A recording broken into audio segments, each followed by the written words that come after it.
Kisah ini berlanjut setelah Wang Ling membunuh Wei Yang dan mendapatkan energi pedang Lin Tianhao darinya.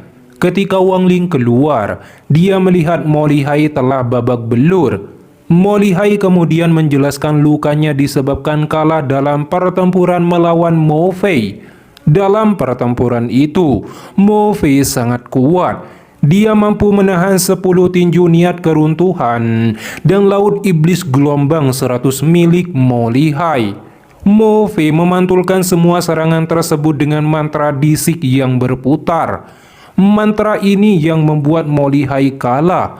Mo Fei dianggap nomor 1 di antara para jenderal iblis dan mantranya sangat misterius.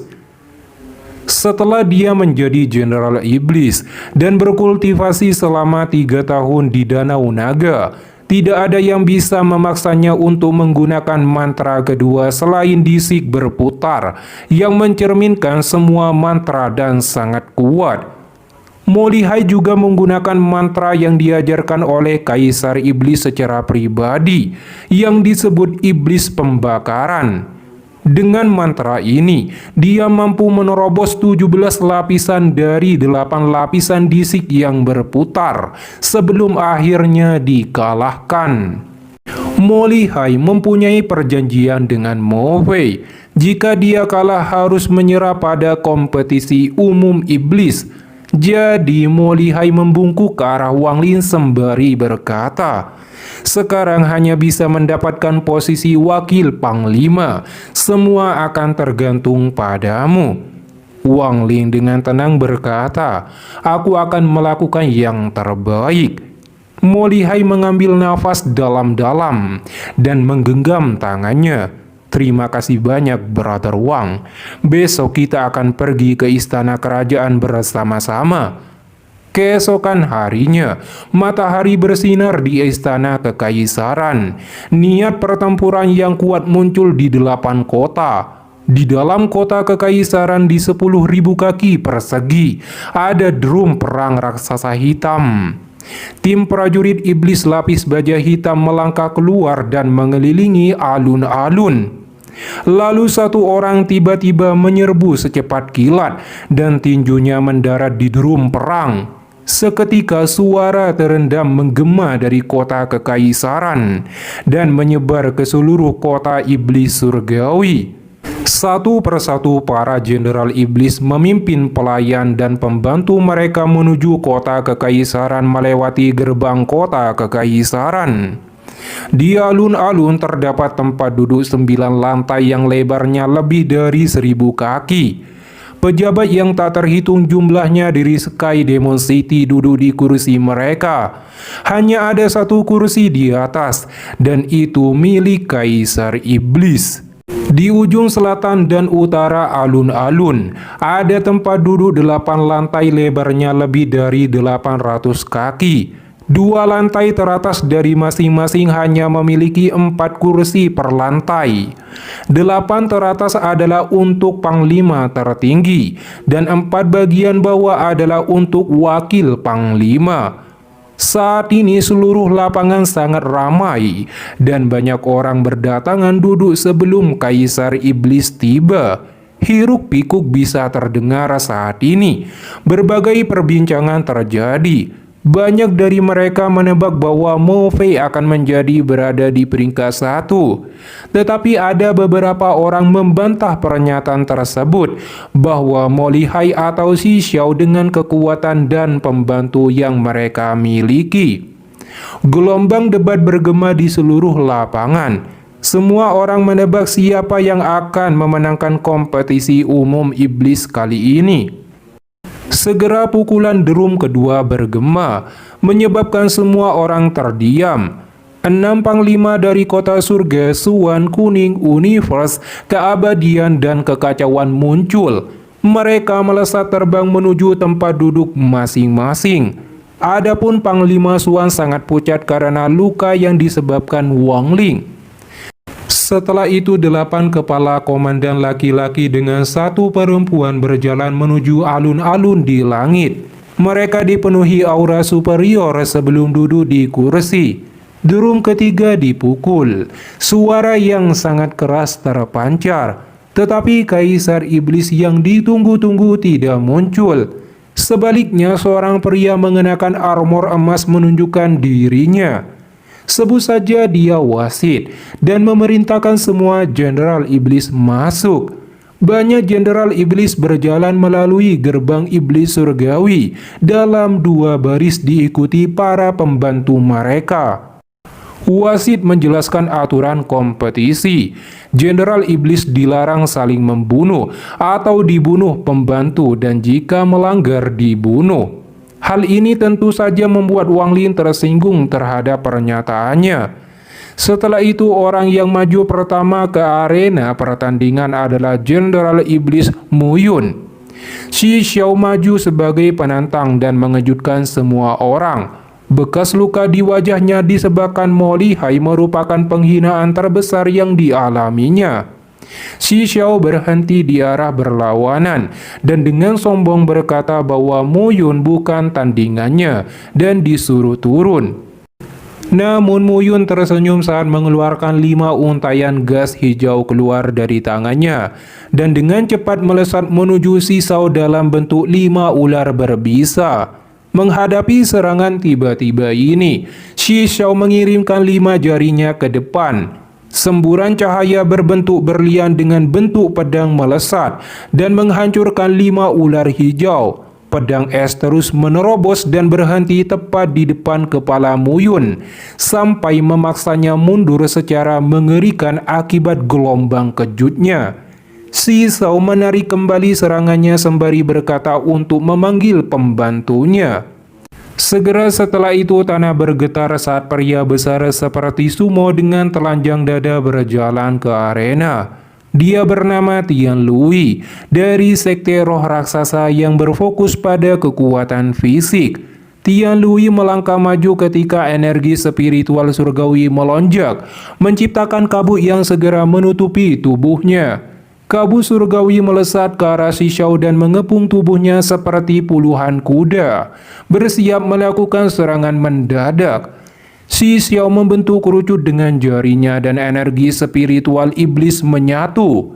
Tepat pada saat ini, Tian Lui muncul mengirimkan pukulan keras.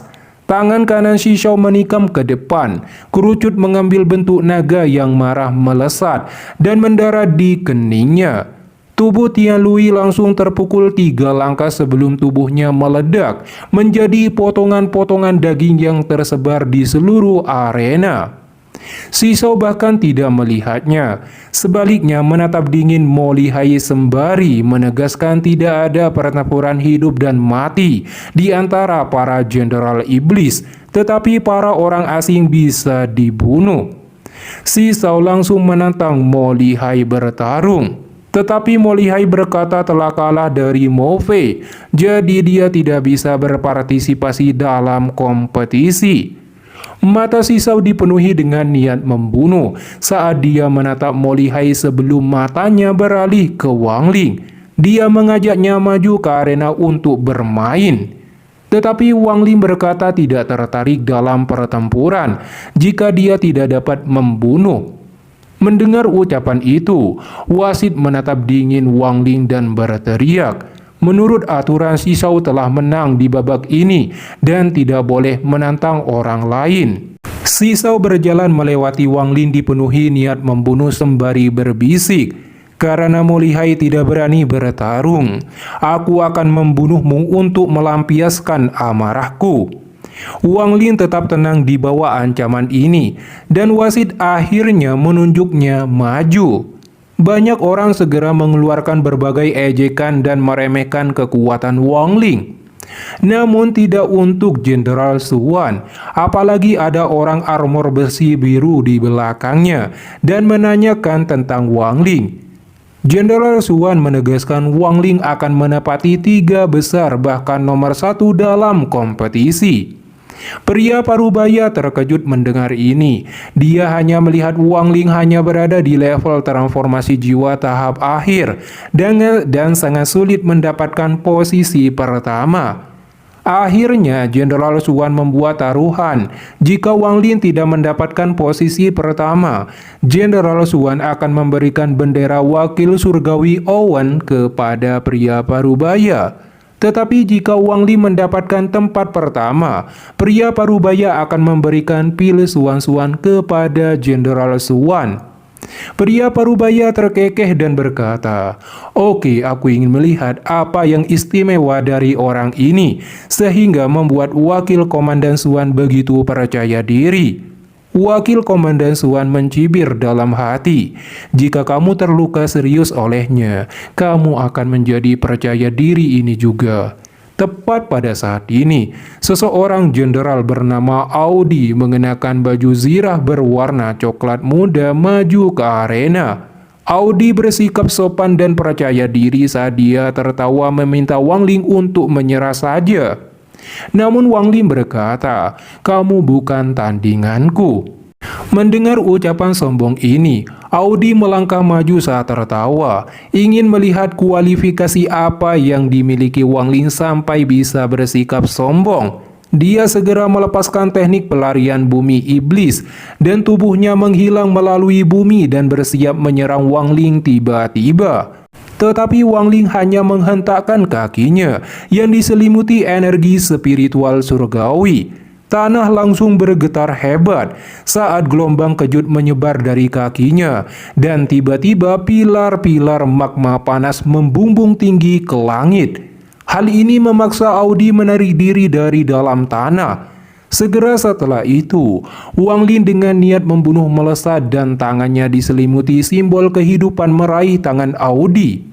Audi terkejut saat akan mengambil tindakan, tetapi tidak dapat melepaskan diri. Dia langsung menembakkan pedang darah dan mengambil bentuk penyu naga yang segera menerkam ke arah Wang Ling.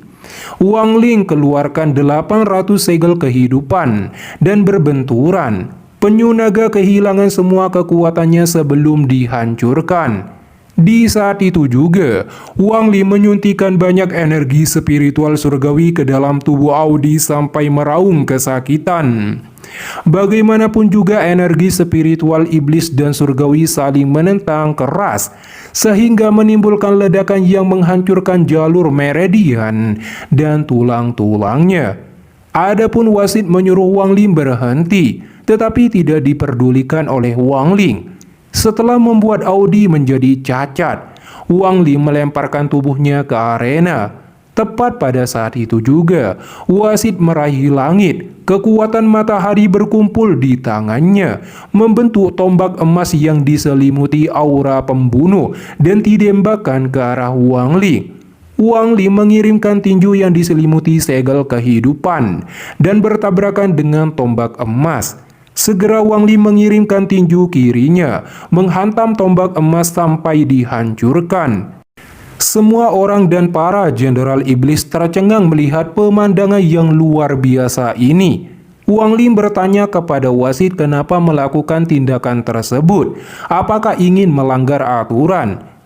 Wasit memperingatkan Wang Ling bahwa orang yang membunuh jenderal iblis akan dibunuh. Tetapi karena Audi tidak mati, dia akan mengampuni nyawanya sekali atas tindakan lancangnya. Adapun penolong Audi memilih untuk menyerah karena ketakutan. Dengan demikian, Wang Ling memenangkan ronde pertama. Di sisi lain, pedang Kaisar ada dalam formasi merasakan kehadiran Wang Ling saat menyerang tadi. Dalam kemarahan, pedang Kaisar hendak pergi, tetapi Kaisar Iblis telah melarangnya muncul selama beberapa hari selama kompetisi umum Iblis, atau akan dikirim ke Danau Naga. Setelah berpikir kritis, pedang Kaisar akhirnya berubah menjadi seorang gadis imut dan cantik sebening kristal berusia 20 tahun. Dia seperti anak kecil keluar paviliun pedang dan terbang langsung ke gerbang kota iblis surgawi. Tujuan roh pedang tersebut ingin menemukan Wang Ling dan mengingat auranya sehingga mudah untuk menemukannya. Gadis itu akhirnya sampai. Sambil duduk dia makan manisan dan mencari-cari Wang Ling. Adapun Wang Ling merasakan sesuatu pada pedang surgawinya. Su Ligao tiba-tiba dipenuhi kegembiraan meminta izin kepada Wang Ling untuk keluar. Wang Ling secara alami bertanya alasannya. Su Ligao menjelaskan pedang kaisar yang mengejar-ngejarnya. Awalnya dia tidak memperhatikannya, tapi Su Ligao baru tahu bahwa roh pedang itu adalah gadis kecil yang sangat cantik. Wang Ling terkejut dan bertanya di mana. Su Ligao dengan bangga berkata berada di atas itu. Dengan izin Wang Ling, Su Ligao tanpa disadari siapapun bergerak untuk menaklukkan pedang kaisar. Sementara gadis cantik itu masih dalam kebingungan mencari Wang Ling di kerumunan. Su Ligao tiba-tiba muncul mengejutkannya sambil mengeluarkan kata-kata rayuan, dan dengan cabulnya dia bergegas ke gadis cantik itu karena telah jatuh cinta pada pandangan pertama. Gadis itu langsung mengirimkan beberapa tendangan. Energi pedang melesat darinya. Su Ligao tersenyum. Tubuhnya menjadi kabut dan serangan tersebut hanya menebus tubuhnya. Dia sekali lagi menerkam ke arah gadis itu seperti serigala jahat. Gadis itu akhirnya memilih melarikan diri dengan Su Ligao mengejarnya. Dalam pengejaran itu, Su Ligao dengan senyum cabul terus menggodanya dengan rayuan gombal dan membujuk gadis cantik untuk bersamanya. Tetapi gadis itu sangat dingin dan menjadi marah atas tindakan Su Ligao. Dia akhirnya kembali ke paviliun pedang. Di dalam ruangan itu, pedang kaisar melampiaskan amarahnya dengan menghancurkan benda-benda di sekitarnya dan ingin keluar untuk membunuh Su Ligao, tetapi harus menahan diri. Dia juga sungguh tidak berharap Su Ligao bahkan lebih dengki dari Wang Ling. Akhirnya babak pertama kompetisi para jenderal iblis berakhir dan semua orang kembali. Sementara Wang Ling duduk menikmati musik kecapi, merenungkan hati daunya, dan membuat domainya memenuhi syarat mencapai tahap kekuasaan. Wang Ling dalam kebingungan menemukan dirinya melewatkan satu hal, tetapi dia juga samar-samar tidak dapat melihatnya. Adapun Su Ligao terus berbicara dan ingin keluar untuk menemui pedang kaisar. Dia dengan bangga bahwa gadis itu pasti telah merindukannya setelah sekian lama tidak melihatnya. Jadi dia terus-menerus memohon agar Wang Ling mencabut larangan dan membiarkannya pergi mengejar kebahagiaannya. Pada akhirnya Su Ligao sangat marah, menghancurkan larangan yang membelenggunya dan berniat mengkhianati Wang Ling. Setelah keluar dari pedang surgawi, dia bergegas terbang menuju istana kekaisaran. Tetapi Wang Ling langsung menghentikan langkahnya, sembari mengeluarkan niat membunuh yang intens. Melihat niat membunuh tersebut, Su Ligao langsung menegang ketika tersadar dari hawa nafsunya. Adegan Wang Ling segera mengingatkan Su Ligao tentang hari ketika Wang Ling memurnikannya menjadi iblis. Kemudian berbagai adegan mengerikan selama ratusan tahun terakhir ini melintas di benaknya. Dalam ketakutan Su Ligao menjadi gugup. Wang Ling kemudian menghilangkan hubungannya dengan pedang surgawi. Su Ligao langsung menjerit kesakitan akibat dampaknya. Setelah itu Wang Ling mengeluarkan niat membunuh yang mengerikan dan belum pernah dirasakan Su Ligao. Su Ligao buru-buru bergerak melarikan diri dengan kecepatan tinggi, merasakan dirinya akan dibunuh.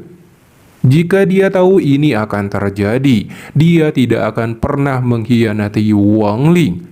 Tepat pada saat ini, Su Ligao sangat terkejut melihat Wang Ling tiba-tiba muncul di depannya dan memuji kecepatannya dan memang layak menjadi tuannya. Wang Ling tidak memperdulikan pujian tersebut saat dia berkata, "Kamu benar-benar punya nyali."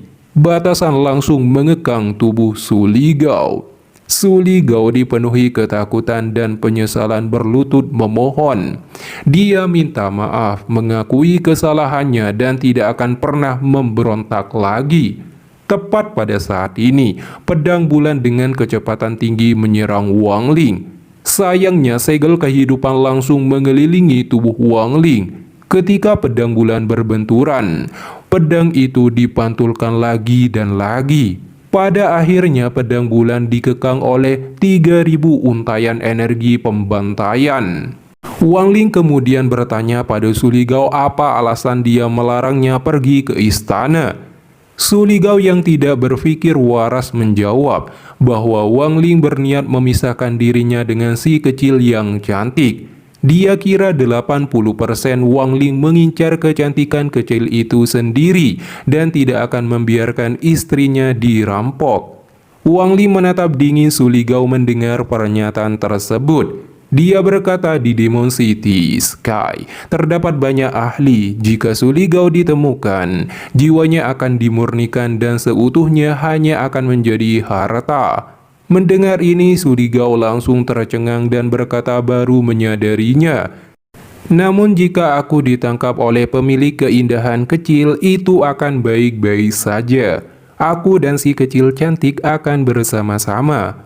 Wang Ling hanya memberikan tatapan dingin mendengar perkataan ngawurnya.